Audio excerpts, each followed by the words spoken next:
د یوه نوي سهار پیل، د سترو هیلو پوره کولو لپاره روان کدرونه.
کابل پوهنتون هیواد کې د عصري علومو تر ټولو معتبر علمي مرکز. کابل پوهنتون چې په 1311 هجري شمسي کال کې تاسیس شوی اوس مهال شاوخوا 23,000 محصلین لري چې 48 سلنه نجونې دي. دغه پوهنتون په تیرو کلونو کې نږدې 15,000 محصلین جذبول، خو د جلا سیستم په رامنځته کېدو سره یې جذب 2 برابره زیات شوی. پخوا د کابل په پوهنتون کې ښځینه او نارینه محصلینو یو ځای زده کړې کولې. نو هغه وجه وه چې زمونږ د فارغانو تعداد کم و، د محصلینو تعداد کم و. اوس چې د ښځینه او نارینه محصلینو لپاره جدا صنفونه په پام کې نیول شوي دي، نو د موږ د جذب تعداد 2 چنده شوی ده. پخوا به موږ 15,000 یا 4,500 محصلین جذبول په کلني ډول سره، اوس موږ 9,500 محصلین په یو کال کې جذب لرو، او د سږ کال لپاره مو د فارغینو تعداد 4,200 محصلین دي. له تیرو 14 میاشتو راهیسې د کابل پوهنتون په اړه له هیواد څخه بهر او دننه ډول ډول شایعات او اوازې خپرې دي. مغرضو کړۍ غوښتل چې د پروپاګند په خپرولو سره د پوهې، آبادۍ او پرمختګ د لارویانو فکرونه ګډوډ او خپلو شومو موخو ته ورسیږي. دا چې په تیر یو کال کې د کابل پوهنتون فعالیتونه ډېر نه دي رسنیز شوي، علتونه یې شاید زیات په ګوته شي، خو اساسي علت دا ده چې موږ نه غوښتل چې پوهنتون د تیرو کلونو په څیر د بهرنیو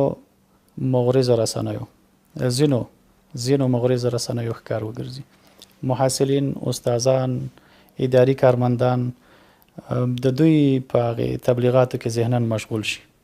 غوښتل مو چې محصلین خپلو درسونو، استادان خپل تدریسونو ته کاملا ذهناً آماده وي او فارغ وي، او دا الحمدلله مثبت اثر یې کړی، منفي اثر یې نه دی کړی. د پوهنتون فعالیتونه که د رسنیو د لارې ډېر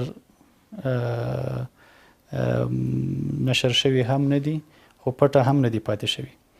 الحمدلله په دې تیر یو کال کې پرته د دې چې فعالیتونه رسنیز شي، فعالیتونه ډېر ښه پر مخ روان. شایعات زیادتر در فیسبوک می باشه و همچنین در تلویزیون ها، مثلا تلویزیونایی که بین المللی هستند زیادتر در اینجا. و همچنین یکی از شایعات دیگه‌ای که میگفتن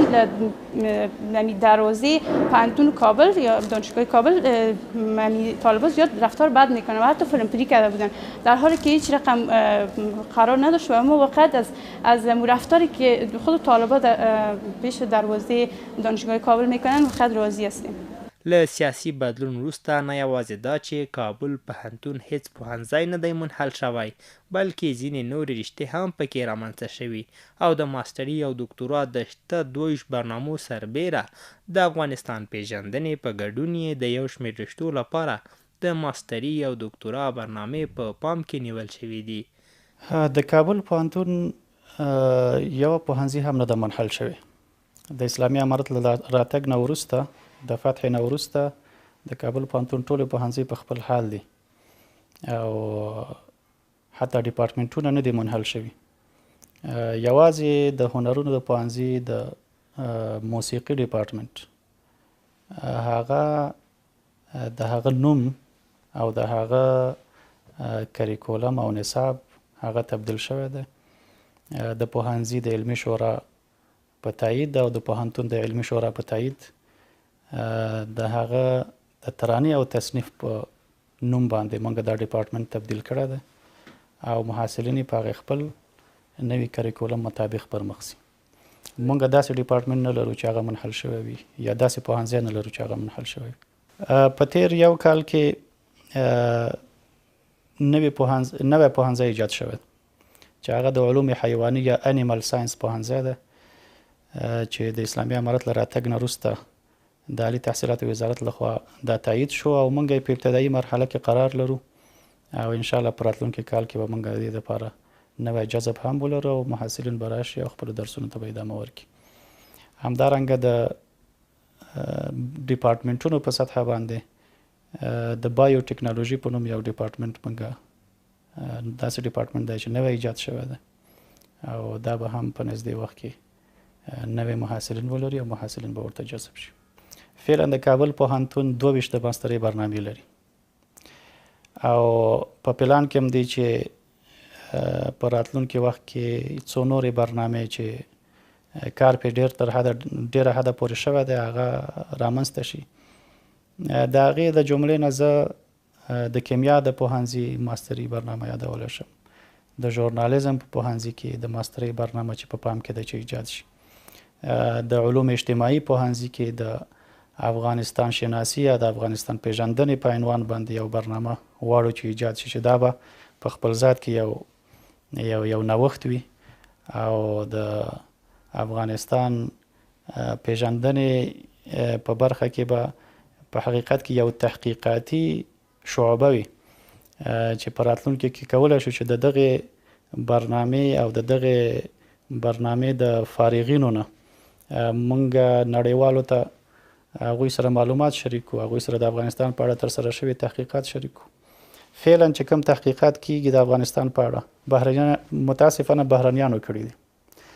او یا بهرنیو مؤسسو د خوا نه تمویل شوي دي، شاید ډېر خپلواک نه وي. نو دا برنامه خپلواکه برنامه او د افغانستان په داخل کې برنامه د افغانستان د خپلو استادانو د خپلو پوهنتونونو په داخل کې به او انشاءالله یو ښه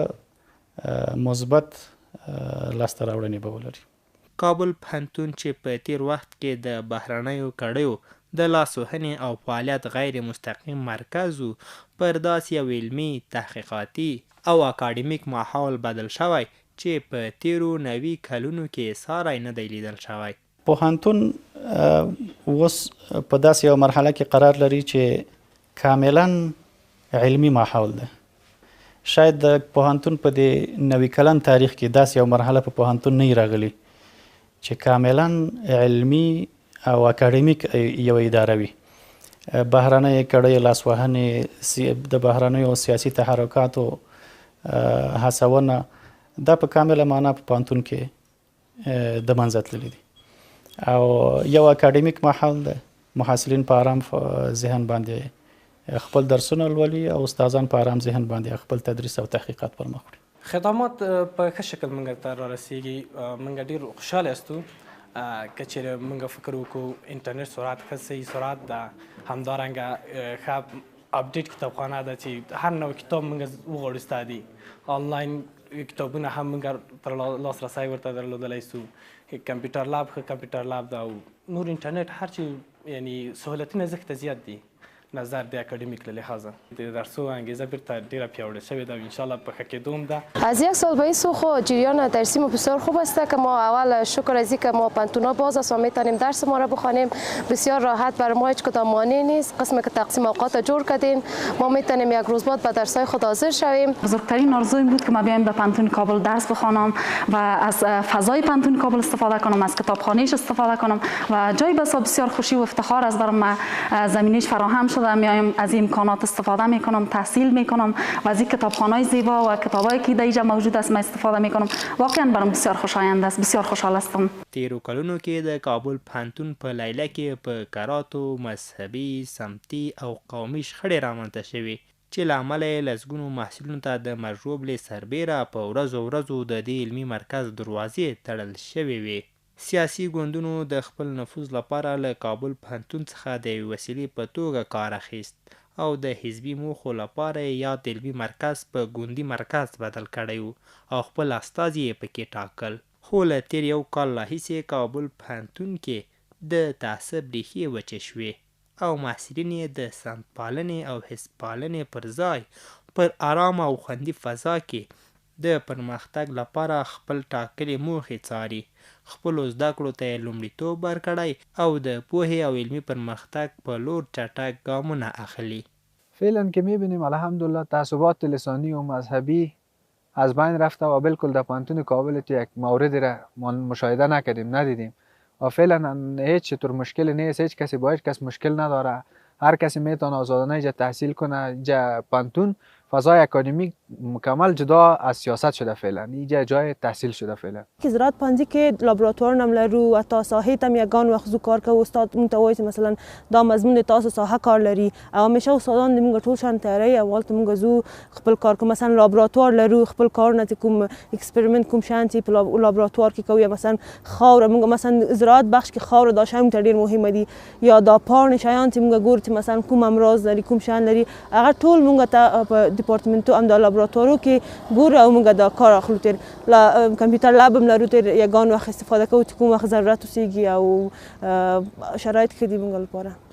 د مختلط درسي سیستم په جلاوالي سره د مراجعینو د انتخاب له مخې یو شمېر رشتې د نجونو او یو شمېر د هلکانو لپاره ځانګړې شوې چې هممهاله ورسره د کابل پوهنتون په جذب کې د پام وړ زیاتوالی راغلی.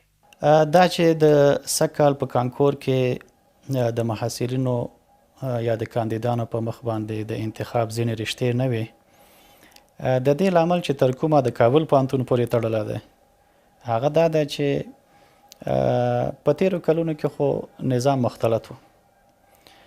اوس الحمدلله چې د اسلامي امارت په راتګ سره د 19 صنفونو د 19 د ذکورو صنفونو سره جدا شوي دي، اختلاط له منځه تللی ده. نو که په تیر کې په یو صنف کې 50 کسه ذکور و یو 15 کسه پکې وناسو څه مشکل هغې وخت کې نه لیدل کېده، صنف دایرېده ورته او محصلین راتله. خو اوس چونکې صنفونه سره جدا شوي دي نو داسې نه کېږي چې یو صنف د 15 کسو ته یا 3 کسانو ته دایر شي. نو د دې دپاره چې مونږ داسې یو مشکل سره مواجه نه شو، مونږ په هره رشته کې د تیرو څلورو کلونو احصایه په نظر کې ونیوله، هغه باندې یو مرور وکړه، په هغې یو پام وکړه. هغه رشتې چې په هغې کې په د تیرو څلورو کلونو کې مراجعین د یوې طبقې کم و، د 10 نه 15-16 کاندیدان به موږ لرله، هغه رشتې هم د هماغې طبقې پر مخ باندې وتړلې تر څو نه د کامیابۍ په صورت کې نه دوی د مشکل سره مواجه شي او نه پوهنتون. او په دې کې بیا داسې هم راغله چې ځینې رشتو کې موږ ډېر مراجعین او ډېر کاندیدان د 19 د طبقې نه لرل، ذکور پکې کم و، هغه رشته د ذکورو په مخ تړل شوې ده. چې زه په دې برخه کې د هنرونو د پوهنځي د نقاشۍ څانګه یادولی شم چې یوازې ظرفیت چې کوم موږ غوښتی دی هغه د 19 لپاره غوښتل شوی دی. په دې کې داسې رشتې هم وي چې د 19 علاقمندان پکې کم و، ذکور پکې زیات و، هغه رشته یوازې د ذکورو لپاره مختص شوې ده. کمې رشتې چې په هغې کې د ذکور او د 19 تعداد زیات و هغه د دواړو لپاره د هغې پر مخ دروازې خلاصې دي. دا هغه علت چې د پوهنتون سره تړلی ده. د اصولو له مخې کله چې د محصلینو تعداد د 10 څخه کم وي یو صنف د 19 لپاره نه تشکیلیږي، نو هغه رشتې چې په خپله داوطلب نه لري، په خپله یې د کانکور داوطلبان نه انتخابوي، د هغو لپاره د صنف د نه تشکیلېدلو پر بنا باندې صنفونه نه دي تشکیل شوي. فقط ممکن دا موضوع به د ویترنري په پوهنځي کې وي چې په نورو پوهنځیو کې دا مثال نه لیدل کېږي. ځینې خبرې افواهات دي، زموږ محصلینو تعداد نه ده کم شوی بلکې لا زیات شوی ده او لکه پخوا غوندې محصلین په شوق او ذوق باندې خپلو درسونو ته ادامه ورکوي. که څه هم ځینې مغرضې کړۍ په پراخه کچه په ټولنه کې داسې ذهنیت سازي کوي چې ګواکې اسلامي امارات د نجونو له زده کړو سره مخالف دی، خو حاکم نظام بیا د نجونو لپاره داسې درسي سیستم برابر کړی چې یوه نجلۍ د زرګونه زده کړیالانو په منځ کې د کال د غوره محصل نوم خپلوي. من سپاسگزاری خیلی خاص دارم از ریاست پهنتون کابل، از آمریت انسجام امور محصلان. در این زمینه محصلین هم از طبقه اوناس هم از طبقه ذکور تشویق کردن. این خودش یک جای افتخار است که محصلین تشویق میکنن، به خاطر از اینکه باعث افزایش انگیزه و روحیه میشه، ما رو بیشتر تشویق میکنن که ما بیشتر زحمت بکشیم. و از طرف ریاست پهنتون همچنان من یک تقدیرنامه دارم، از طرف وزارت تحصیلات عالی هم تقدیرنامه دارم و یک محفل همچنان گرفته بودن در تالار چینایی ها و تمام محصلین که اول نمره های پهنتون بودن اونا رو تقدیر کردن و در میان از اونا ما به عنوان محصل برتر شناخته شدم و تقدیرنامه و یک تحفه همچنان دارم. د کابل پوهنتون علمي مرستیال د هغو اندېښنو په ځواب کې چې د درسي ورځو په کمښت کې راولاړې شوي وایي د لوړو زده کړو وزارت لخوا په ټاکل شوي تدریسي سیستم کې لیسانس پروګرام لپاره اونۍ کې له 12 تر 21 کریډټه تدریس کیږي او د نجونو او هلکانو لپاره درسي ورځو په جلاوالي سره په دې شمیر کې کمښت نه دی راغلی. جریان درسی را ما بسیار به صراحت میتونم بگم که به هیچ وجه نمیتونه که سکته بسازه، به خاطر از اینکه ما در نصاب خود و در مقرره هایی که روی دست داریم برای هر محصل یا برای هر دوره آموزشی که ما در بخش لیسانس داریم از 17 الی 21 کردیت در یک هفته ما باید تعریف کنیم و محصل ناگزیر است که این کردیت ها را بین 17 الی 21 بگیره. بنان مدت 3 روزی را که ما برای اوناس در نظر گرفتیم یا مدت 3 روزی را که ما برای ذکور در نظر گرفتیم، هر دو 21 ساعت خود پوره میکنه. از این لحاظ ما هیچ مشکل را مواجه نشدیم و خوشبختانه که به صورت بسیار خوب و به صورت احسن پیش میره. اسلامي امارات د کابل پوهنتون 4 تنه هغه استادان چې په تیره اداره کې له کوم دلیل پرته د سیاسي فرمان پر اساس له دندو ګوښه شوي وو بیا ځلې په دندو وګمارل، خو فرصت طلبو کسانو د حق ورکولو دې قضیې ته د حکمي او غیر اصولي مقرریو نوم ورکړ. په دې تیر یو کال کې موږ هیڅ داسې استاد نه لرو چې هغه د اصولو خلاف په حکمي ډول مقرر شوی. د کابل پوهنتون هیڅ داسې استاد نه لري چې هغه د په حکمي ډول مقرر شوی. تاسو ګورئ چې زمونږ د استادانو کدري بستونه وخت په وخت اعلان ته ځي، واجد شرایطو کاندیدان د ډپارټمنټ د خوا نه شارټ لیست کیږي او هغه خپله کومه معینه پروسه چې د هغه طی کوي او بالاخره د دوی هغه تقرر نهایي کیږي. منتها شاید ځینو افرادو ته چې دا موضوع په خلط شوی یا سوء تفاهم واقع شوی هغه دا ده چې د افغانستان اسلامي امارت په تیره دوره کې موږ داسې استادان لرل چې د کابل د پوهنتون استادان وو، بیا د اشغال د راتګ نه وروسته هغه استادان د یو سیاسي فرمان په اساس باندې د هغوی وظیفې باطلې شوې، هغوی منفک شو. د امارت د فتح نه وروسته تیر کال راهیسې هغه استادان بیا عارض شوي دي، هغه خپل حق غوښتنه کړې ده تر څو دوی بیرته هغه خپل وظایفو ته راشي، ځکه دوی سره یو قسم ته زیاتی شوی د اصولو په مطابق ورسره تعامل نه و شوی. نو د ریاست الوزرا د حکم په اساس او بیا موږ ته د عالي تحصیلات د وزارت په اساس را معرفي شوي دي چې 4 کسان دي، هغوی بیرته مقرر شوي دي، دوی ته په حقیقت کې خپل حق ورکړل شوی ده. نو شاید ځینې کسان داسې وانګیري چې دا حکمي اشخاص دي، خو د دوی هغه پس منظر او د هغوی د دوی د پخوانیو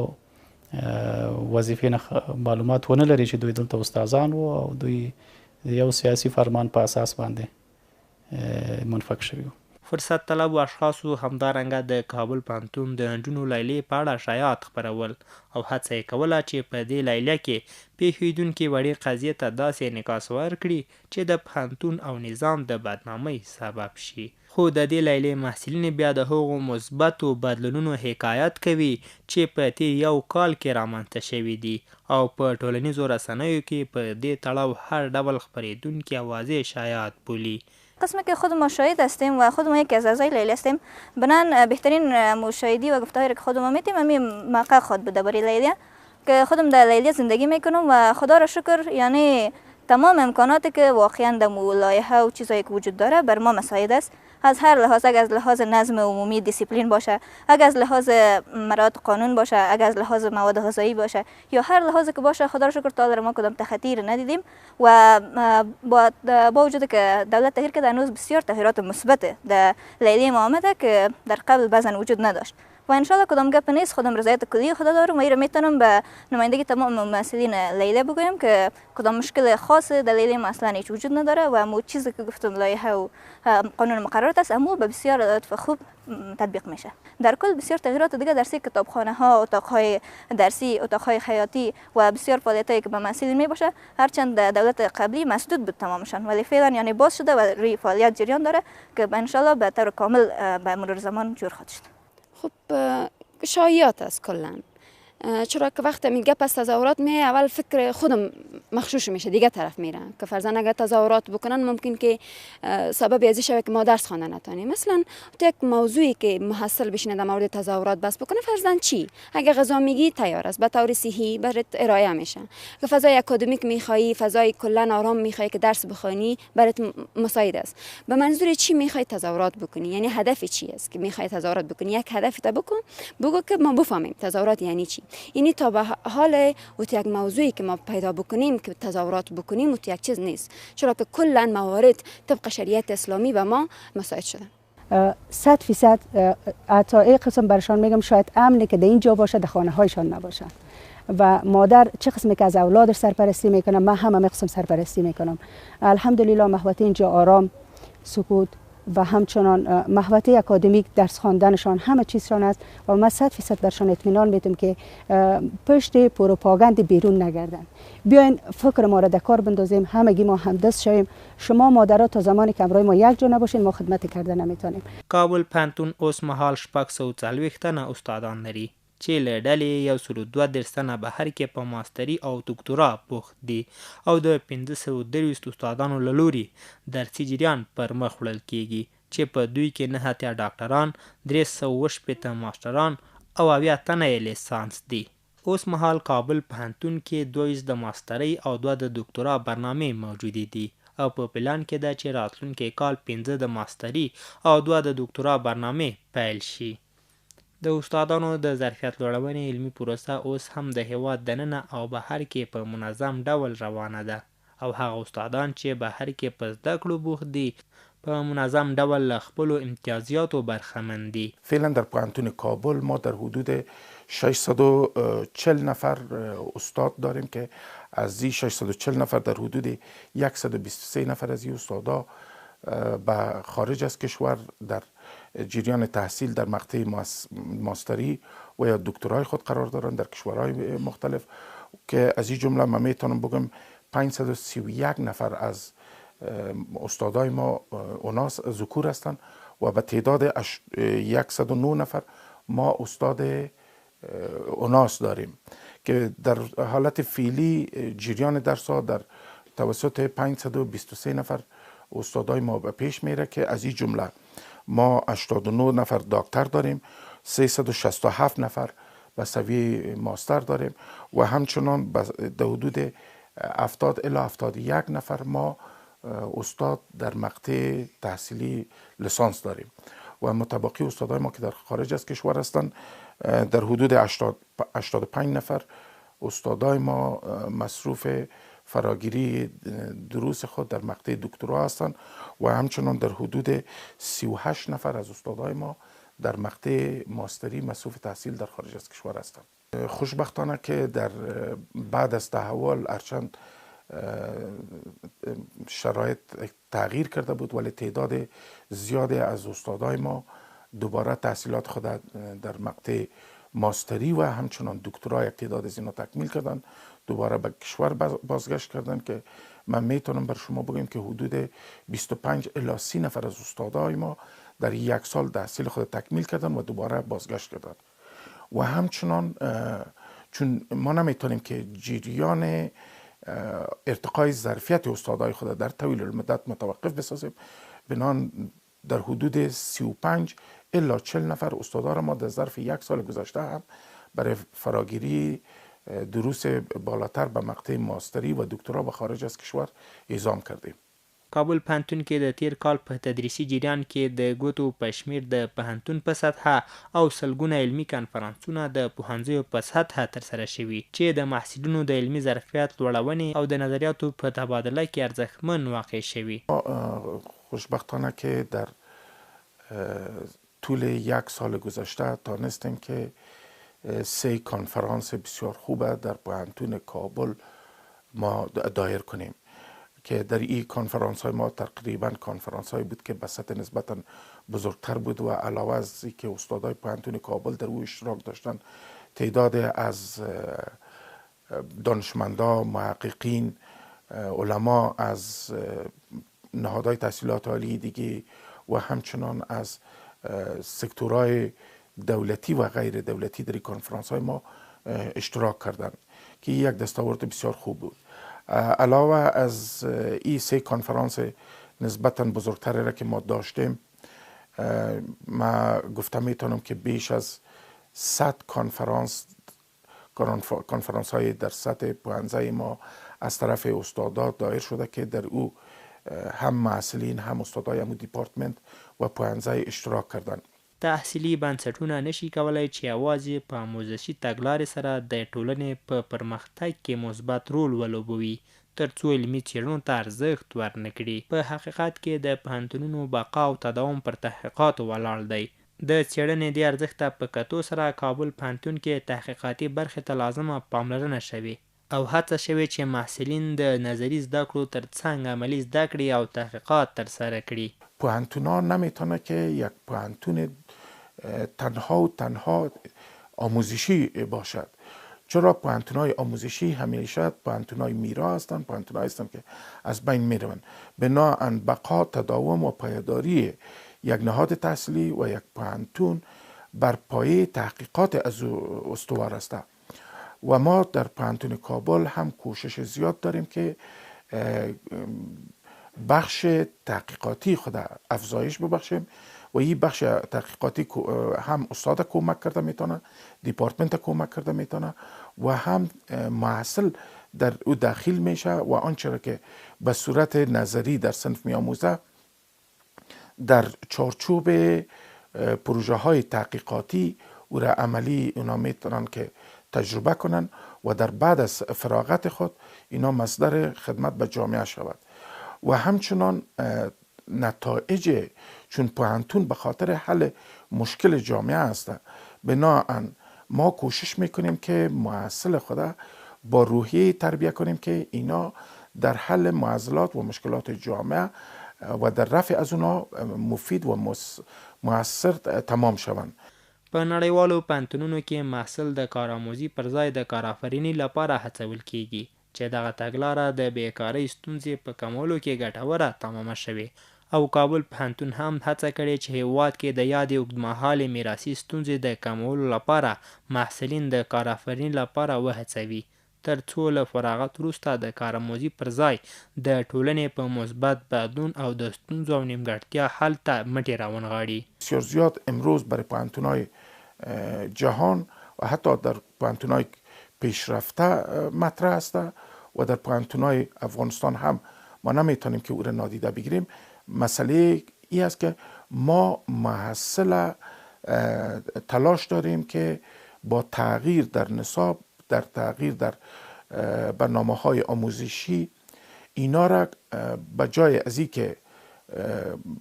به کارآموزی اینا را تشویق کرده باشیم، به طرف کارآفرینی کوشش میکنیم که اینا را تشویق کنیم. مسئله انترپرنرشپ یا کارآفرینی یکی از پدیده‌های جدیدی است که طی 2 دهه اخیر در کشورهای پیشرفته و کشورهای رو به انکشاف هر دو پوهنتون‌ها با او روبرو شدن و در حل معضل بیکاری بسیار مفید واقع شده. بنان اگر ما بتانیم که محصل خود کار آفرین تربیه کنیم، در بعد از فراغت اینا ضرورت از این ندارن که اینا دروازه ادارات دولتی ما را دقل باب کنن و یا دروازه مؤسسات غیر حکومتی را، شرکت ها را اینا دقل باب کنن، بلکه با دانش، تجربه، مهارت ها و همچنان سلوکی را که اینا از نصاب فرا میگیرن، در بعد از فراغت اینا خودشان میتونن که کارآفرین باشن و به تشبسات شخصی خود اینا بپردازن و این تشبسات شخصی میتونه که کمک کنه که نه تنها خود از اینا صاحب شغل شود، بلکه در پهلوی خود تجاربی را که ما از کشورهای دیگه داریم این است که هر محصلی که کار آفرین میشه اینا میتونن که 2.4 نفر دیگر را هم با خود شامل کار بسازن. بنان ما در تلاش از این هستیم که برنامه ها و نصاب های تحصیلی خود به طرف کار آفرینی سوق بتیم.